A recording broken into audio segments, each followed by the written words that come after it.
Bonjour à tous, c'est Younes et Ilyes. Yo tout le monde!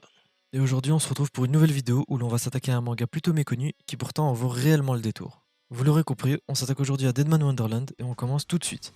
N'oublie pas de t'abonner et de liker cette vidéo si notre contenu te plaît et n'hésite pas à venir discuter du manga dans les commentaires. Deadman Wonderland est un shonen écrit par Jinsei Kataoka et dessiné par Kazuma Kondo. Désolé pour la prononciation. Je suis japonais, Tomo, je suis fils du soleil levant.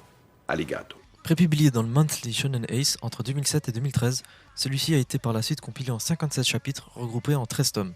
La version française est éditée par Kana sous son label Darkana, label dédié à un public plus âgé, et ce dû au caractère assez gore du manga. L'adaptation animée quant à elle comporte 12 épisodes que vous pourrez retrouver entre autres chez Netflix. L'histoire se déroule à Tokyo dans un monde post-apocalyptique, 10 ans après un énorme séisme ayant détruit 70% de la capitale japonaise. On y suit les aventures de Igarashi Ganta, un jeune garçon de 14 ans tout à fait ordinaire à première vue. Un beau jour, celui-ci se retrouve en classe comme d'habitude, quand soudain, Ganta aperçoit un homme vêtu de rouge au travers de la fenêtre. Celui-ci n'a même pas le temps de cligner des yeux, il retrouve le sol et les murs de sa classe tapissés du sang de ses camarades de classe. Devant lui se dresse le responsable de ce massacre. Étonnamment, celui-ci se rapproche de lui, mais ne l'élimine pas directement, mais lui incruste plutôt une sorte d'éclat de cristal rouge-pourpre dans la poitrine, ce qui lui fait perdre connaissance. À peine a-t-il repris connaissance qu'il se fait harceler par la famille de ses défunts camarades de classe. On lui explique la situation, et c'est le début de la descente aux enfers pour Ganta. Oh là là, c'est la décadence, hein. Celui-ci se voit être accusé à tort du meurtre de sa classe et est condamné à la peine capitale. À la suite de cette condamnation, Ganta se retrouve dans la prison privée plus qu'atypique du nom de Deadman Wonderland. Une prison pour condamnés à mort, où accidents et meurtres sont choses communes. Mais cela ne s'arrête pas là. La prison fait également office de parc d'attraction, et c'est en divertissant les visiteurs lors de jeux où ils risquent leur vie que les condamnés tentent de retarder leur peine à l'aide de points gagnés. On suit donc tout le long de cette histoire, Ganta tentant d'échapper à ce destin funèbre. On en apprend également un peu plus à propos de Ganta, l'homme en rouge et la prison parc d'attraction, c'est vous qui voyez. Et on s'arrête là pour les explications, parce qu'on voudrait pas vous spoiler. Concernant le manga, en seulement 13 tomes, celui-ci est rempli de personnages assez bien développés, de leçons de vie, de scènes d'action, de pouvoirs intéressants, et tant d'autres choses qui vous feront vraiment apprécier cette œuvre. Deadman Wonderland, c'est également des citations bien cool comme on les aime. Comme par exemple, si dépendre des autres c'est un truc de gosse, alors paraître cool c'est le boulot d'un adulte. Ou encore, seuls les adultes frustrés et les enfants naïfs croient être spéciaux. Et c'est pour toutes ces raisons que vous devez lire le manga. Vous pourriez facilement finir les 13 tomes en seulement 2-3 jours. Le manga a également droit à un antagoniste aussi attachant que détestable. En fait, ce que j'ai vraiment adoré avec le manga, c'est le background des personnages et comment ils en sont arrivés là.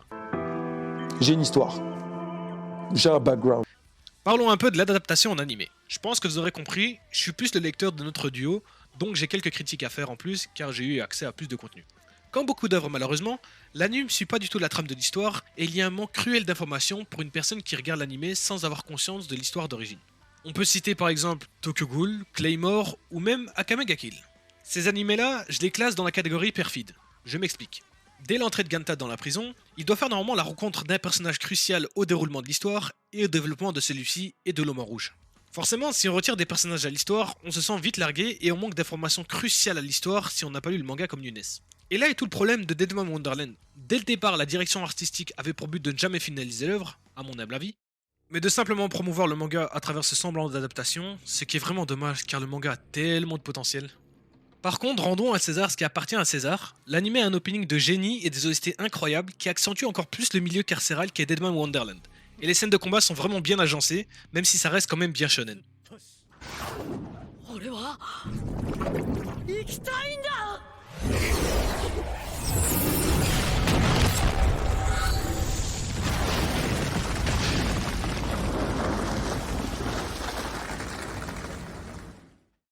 En conclusion, Deadman Wonderland est un manga sanglant qui sera plutôt adapté aux fans de sombre, d'histoire gore, où meurtre et absence de toute éthique sont tout à fait choses banales.